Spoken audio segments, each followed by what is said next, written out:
औज़ुबिल्लाहि मिनश्शैतानिर्रजीम। बिस्मिल्लाहिर्रहमानिर्रहीम। रब्बी इश्रह ली सदरी व यस्सिर ली अमरी वहलुल उक़दतम मिन लिसानी यफ़क़हू क़ौली। औज़ुबिल्लाहि मिनश्शैतानिर्रजीम। बिस्मिल्लाहिर्रहमानिर्रहीम। रब्बी ज़िदनी इल्मा। अल्लाह की ज़ात आपके भी स्टूडेंट इल्म में इजाफा करे और हमारे भी इल्म में इजाफा करे। बेशक ये ज़िंदगी ख़त्म हो जाती है, लेकिन एक इल्म हासिल करने की वो जो ख्वाहिश है ना, वो ख़त्म नहीं करनी चाहिए। इंसान उम्र के हर हिस्से में, मैं अपने तमाम स्टूडेंट्स को कहती हूँ कि इंसान उम्र के हर हिस्से में तालिब इल्म है। अपनी आखिरी सांस तक इंसान तालिब इल्म है, क्योंकि वो जिंदगी के हर मरहले के ऊपर अल्लाह की ज़ात उनको सिखाती है। स्टार्ट करते हैं। मुरक्कबे नाकिस और मुरक्कबे ताम में फ़र्क। दो या दो से ज्यादा लफ्जों के मजमूए को मुरक्कब कहते हैं। ठीक है, लाइन अंडरलाइन कर लीजिएगा स्टूडेंट।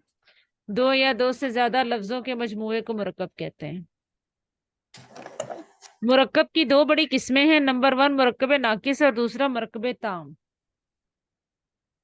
मुरक्कबे नाकिस दो या दो से ज्यादा लफ्जों का ऐसा मजमूआ जो पूरा मफहूम अदा ना कर सके और सुनने वाले पर इसका मतलब वाजिया ना हो, उसे मुरक्कबे नाकिस कहा जाता है।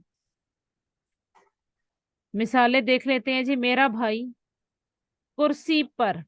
अब मेरा भाई क्या कर रहा है? ठीक है, मुकम्मल नहीं है ना। जी कुर्सी मिस। पर, वो भी मुकम्मल हमें मालूमात नहीं फराहम कर रहा। चार आम किधर पड़े हैं, किस हालत में है, साफ है या नहीं है, बस यही लिखा हुआ है। मुरक्कब ये देखिए, चार भी एक लफ्ज है, आम भी एक लफ्ज है, मिल के मुरक्कब तो बन गया, मतलब वाजिया नहीं हो रहा। जी मजबूत दीवार, दो लफ्ज मिल के मुरक्कब बन गया, लेकिन मतलब मफहूम वाजिया नहीं है। कीमती घड़ी, पता है कीमती घड़ी कहीं पड़ी हुई है, कीमती घड़ी गुम हो गई है, कीमती घड़ी खरीदी गई है, इससे मतलब वाजिया नहीं है, मफहूम वाजिया नहीं है। मुरक्कब तो है, इसीलिए इसको मुरक्कबे नाकिस कहा जा रहा है कि मफहूम वाजिया नहीं हो रहा है। मुरक्कबे ताम दो या दो से ज्यादा लफ्जों का ऐसा मजमुआ जो पूरा मफहूम अदा करे और सुनने वाले पर इसका मतलब अच्छी तरह वाज़ेह हो। मुरक्कबे ताम को जुमला भी कहते हैं। अब ये देख लें, मुरक्कबे ताम के अंदर जुमला आ गया है। जी मिस। वो तो सिर्फ दो लफ्जों का मजमुआ बता के मुरक्कबे नाकिस बन गया। अब ये दो या दो से ज्यादा लफ्जों का मजमुआ। अच्छा, अगर इनके साथ कुर्सी पर वो, एक मैं आपको बताती हूँ, ये तो दो लफ्ज की सारी मिसालें दी हुई है ना। है जी। ठीक है, ये है दो। अब इधर देख लेते हैं। दो या दो से मुरक्कबे नाकिस क्या लिखा हुआ था?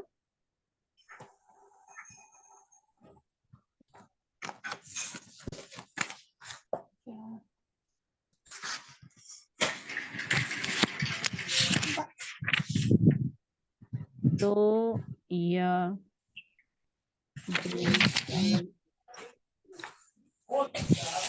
से ज्यादा अल्फाज का मजमुआ। ठीक है, जी अब वहां पे दिया हुआ कीमती घड़ी,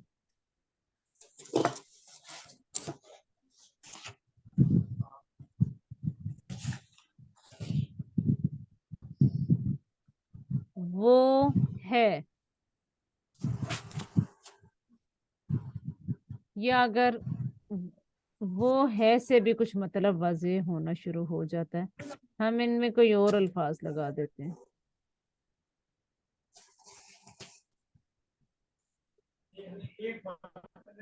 कीमती घड़ी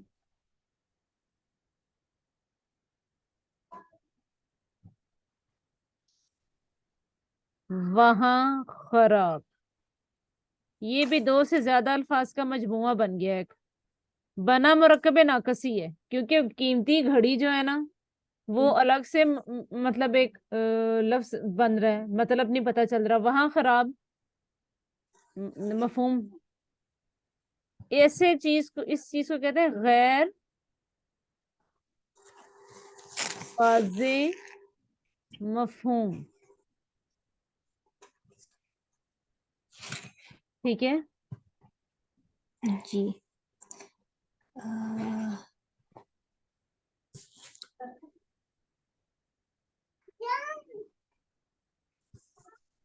ये नोट कर लें आप अपने पास। जी।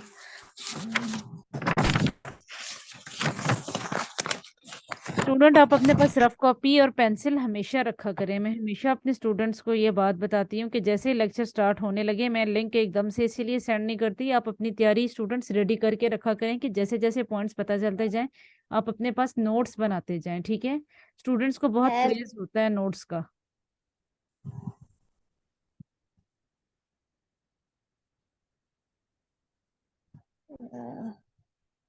लिख लिया है। मुरक्कबे ताम की तरफ आते हैं जी। दो या दो से ज्यादा लफ्जों का ऐसा मजमुआ जो पूरा मफहूम अदा करे और सुनने वाले पर इसका मतलब अच्छी तरह वाजे हो, मुरक्कबे ताम को जुमला भी कहते हैं। अच्छा, मिसालें देख लें। मेरा भाई बीमार है, वो कुर्सी पर बैठा था। अच्छा, वो कुर्सी है तो मुरक्कबे नाकिस है। पर बैठा था, ये एक एग्जाम्पल मैं आपको बताती हूँ यहाँ से।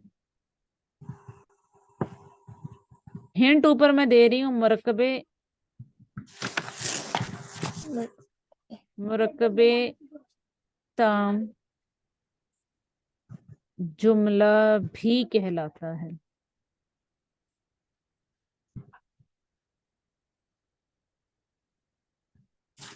और मुरक्कबे ताम, अब यही जो कीमती घड़ी है ना, इसी से हम कीमती घड़ी गुम हो गई है, यहां तक बात तो आपकी मुरक्कबे नाकस की थी। ये अल्फाज साथ शामिल हो गए तो जुमला बन गया। तो जब जुमला बन गया तो उसे मुरक्कबे ताम भी कहा जाता है। मुरक्कबे ताम बेसिकली स्टूडेंट मुरक्कबे नाकिस से ही निकलता है। ठीक है। मैंने अब आपको जो बात बताना चाह रही हूँ ना, मुरक्कबे नाकिस से ही निकलता है। मुरक्कबे नाकिस ही था ना जिसके अंदर हम लोगों ने अल्फाज शामिल करके मुरक्कबे ताम बना लिया। ठीक है। जी।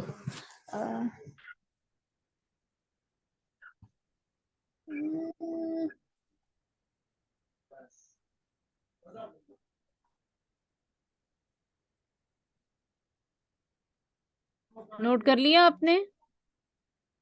जी। मेरा भाई बीमार है, मैंने 4 आम खरीदे। ये कुर्सी बड़ी मजबूत है, असलम ने एक कीमती घड़ी चुराई। समझ में आ गई बात? जी। ठीक है, बस ये एक टॉपिक था आपका जो रह गया था इसके अंदर।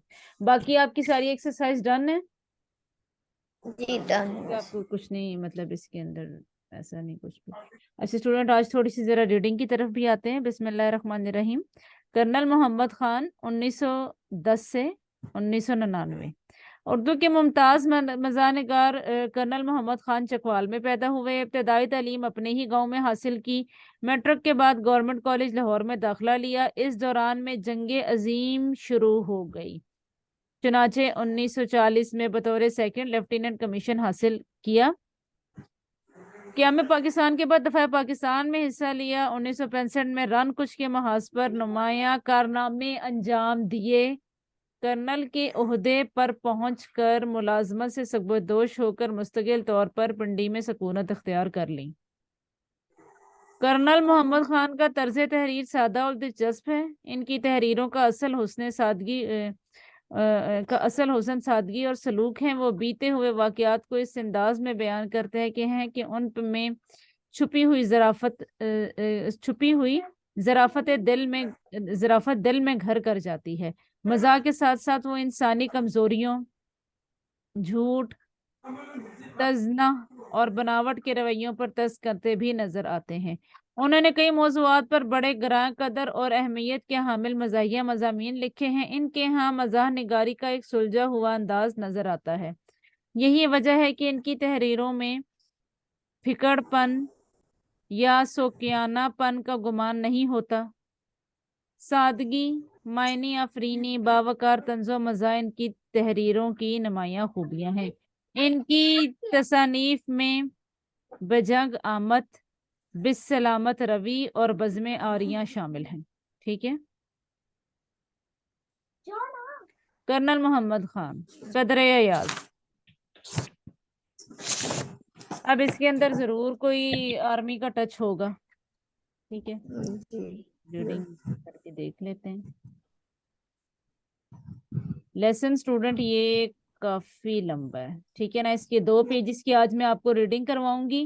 पहले मैं ये आपसे कल सुनूंगी, ठीक है, और उसके बाद फिर हम आगे चलेंगे। जब तक लेसन की रीडिंग अच्छी तरह समझ नहीं आता तब तक आपको उसके कंटेंट की समझ नहीं आएगी। ठीक है, अभी मैं आज ठीक है। करवा रही हूँ, इसके बाद हम कल मैं आपसे जितना करवाए। अभी निशान लगा लें।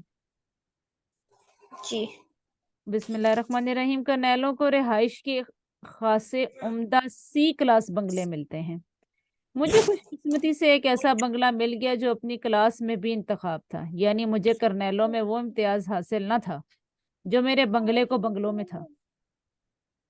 बूढ़े बीरों से रवायत थी कि विल्सन रोड का ये लाशरीक बंगला विल्सन साहब ने खास तौर पर अपने लिए बनवाया था। ये बंगला कमोबेश 2 एकड़ कता जमीन पर वाक़या था, यानी कसामे अजल ने ही इसे खासा शहाना तूलो अर्ज बख्शा था।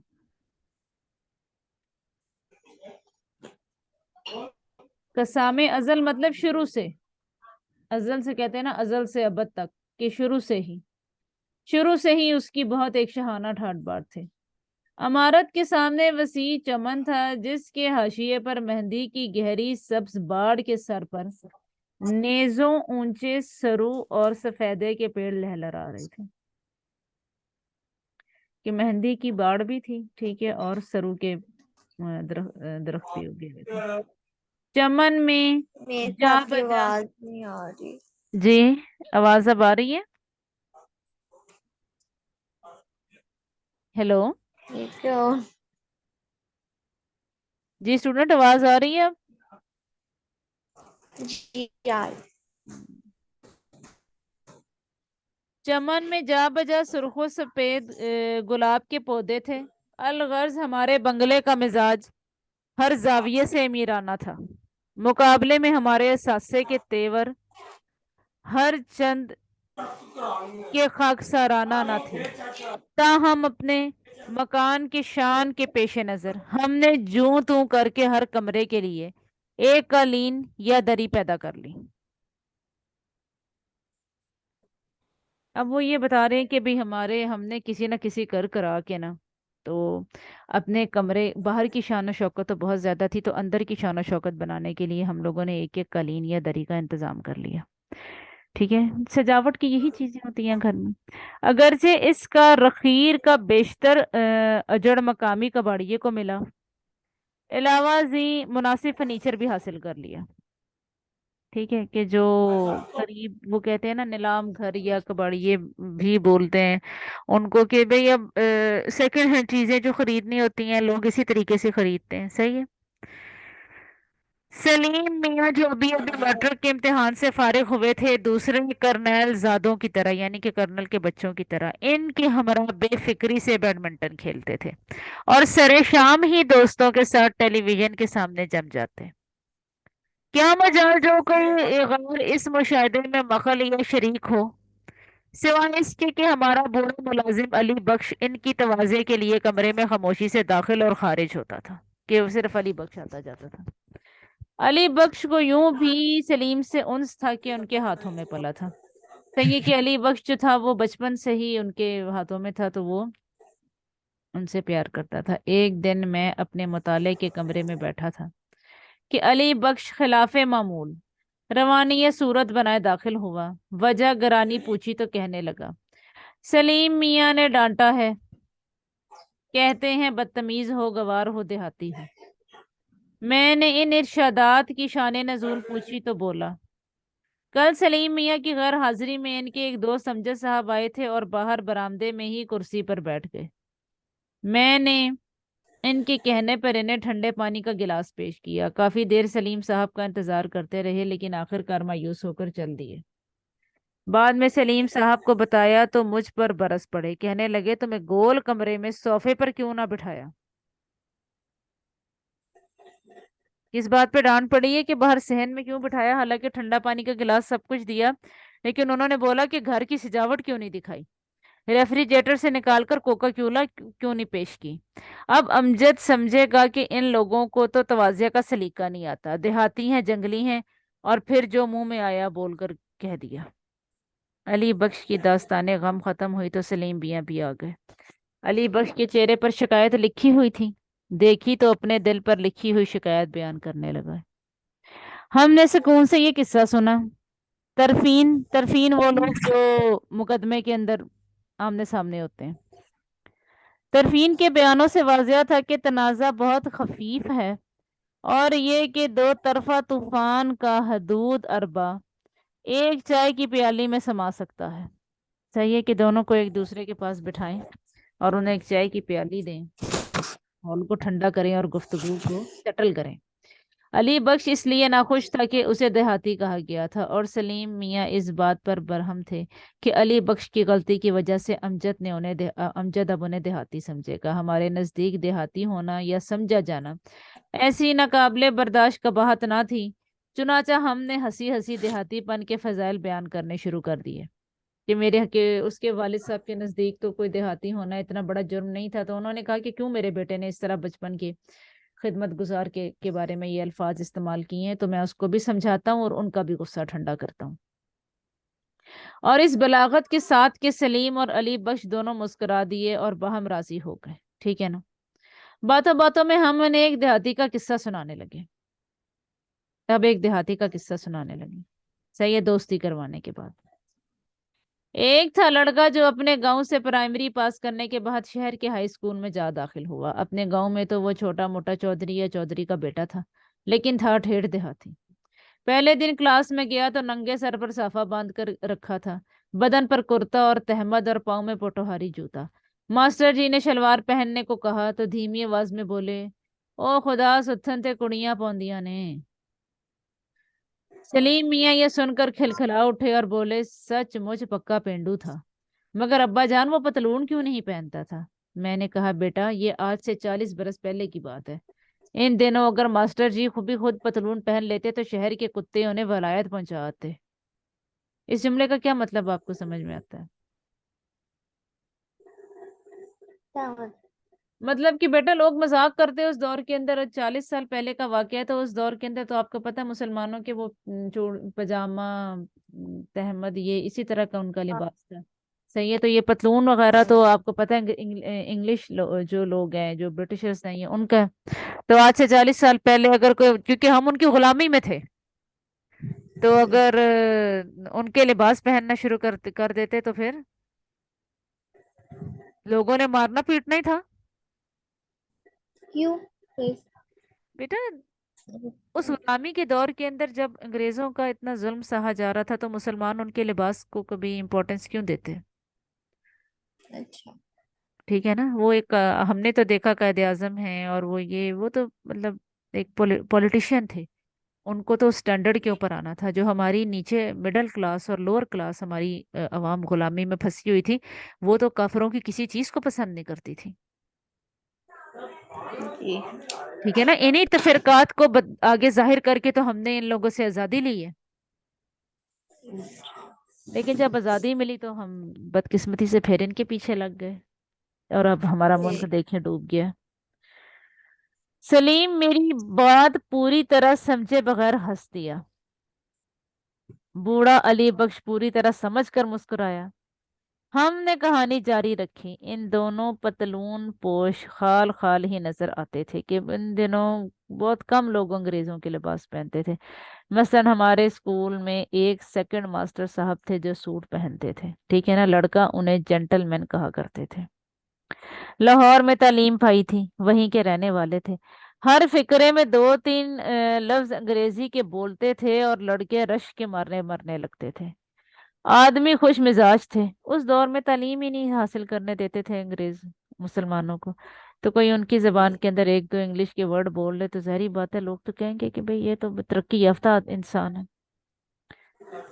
वो मैट्रिक नहीं करने देते थे स्टूडेंट को, मैट्रिक में पास नहीं मुसलमानों को होने देते थे, और कोई पास हो जाता था तो उसकी डिग्री निकलवाना मुश्किल होती थी। हॉकी के खिलाड़ी थे और शिकार के शौकीन थे। एक दफा दिसंबर में शिकार करते करते इसी देहाती लड़के के गांव में जा निकले। रात हो गई थी। आपने इसके यहाँ ठहरने का फैसला किया और इनके दरवाजे पर जा दस्तक दी। लड़के ने अचानक मास्टर जी के घर के दरवाजे पे देखा तो एक लम्हे के लिए चकरा सा गया। मास्टर साहब ने कई दफा मजाक में कहा तो था कि एक दिन छोटे चौधरी के मेहमान बनेंगे। मास्टर जी इसे छोटा चौधरी भी मजाकन कहते थे, लेकिन चौधरी को तवक्का न थी कि मास्टर जी मजाक मजाक को मजाक की हद तक ही रखेंगे। मगर आज वो हद फलांग कर इनके रूबरू आ खड़े हुए तो छोटे चौधरी को मेजबानी के बगैर चारा न रहा। ये नहीं कि छोटा चौधरी या इसके घर वाले मेहमान नवाज न थे। इन्हें सिर्फ इस बात का यकीन न था कि इनकी मेहमान नवाजी मास्टर जी को मुवाकिफ भी आएगी या नहीं, मतलब पसंद आएगी भी या नहीं। बहरहाल उन्होंने अपनी तवाज़े की इब्तिदा की। छोटा चौधरी और इसके बड़े भाई मास्टर जी को बसिद्दे ताजीम अपने चौपाल में ले गए इज्जत के साथ। चौपाल के दो हिस्से थे, एक में घोड़ी बंधी थी और दूसरे के ऐन मरकज में आतिशदान था जिसमें आग जल रही थी, जिसकी आग के शोले और धुआं बैक वक्त बुलंद होकर चौपाल में रोशनी और तारीकी फैला रहे थे। आतिशदान की इर्द गिर्द खुश्क घास का नरम और गर्म फर्श था जिस पर मकामी बोली में सथर कहते हैं। गांव के 20-22 आदमी सतर पर बैठे हुक्का पी रहे थे। मास्टर जी दाखिल हुए तो सब खड़े हो गए। मास्टर जी को आओ खैर दे नाल कहा। हर एक ने इनसे मुसाफा किया, हर एक ने इनके बाल बच्चों की खैरियत पूछी। मास्टर जी ने छूटते ही जरा शर्मा कर कह तो दिया कि अभी बाल बच्चों की नौबत नहीं आई, लेकिन इन नामौलूद बरखुरदारों की खैरियत बहरहाल हर मुलाकाती ने पूछी कि यही इनकी तवाज़िया की तरकीब थी कि हर एक ने उनसे पूछी उनकी तबीयत। तो बाल बच्चों का भी पूछा तो उन्होंने कहा कि मेरी तो मतलब अभी शादी नहीं हुई। चूंकि मास्टर जी ने पतलून पहन रखी थी लिहाजा फर्श पर बैठने के बजाय इनके लिए रंगीन चारपाई बिछा दी गई। ठीक है, यहाँ तक स्टूडेंट अभी अंडरलाइन कर लें। रंगीन चारपाई बिछा दी गई, रंगीली चारपाई। जी।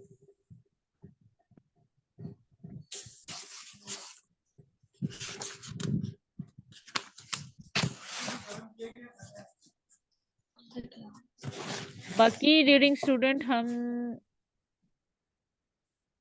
कल जो है ना इसकी कर लेंगे। ठीक है, और फिर उसके जी। बाद आपको रीडिंग असाइनमेंट मिलेगा। अभी आज के लेक्चर के अंदर कोई इशू रीडिंग की पहले पेज की कोई A1 और 2 पैराग्राफ्स की स्टूडेंट आप प्रैक्टिस कीजिएगा। कम से कम ये कि मैं जी। पहला पेज आपसे कल सुनूंगी। ठीक। फर्स्ट पेज की तो रीडिंग की प्रैक्टिस करें ना आप। जी। ठीक है, कुछ देर के लिए ब्रेक लेते हैं, आप फिर उसके बाद आए। अल्लाह हाफिज़। अल्लाह हाफिज़।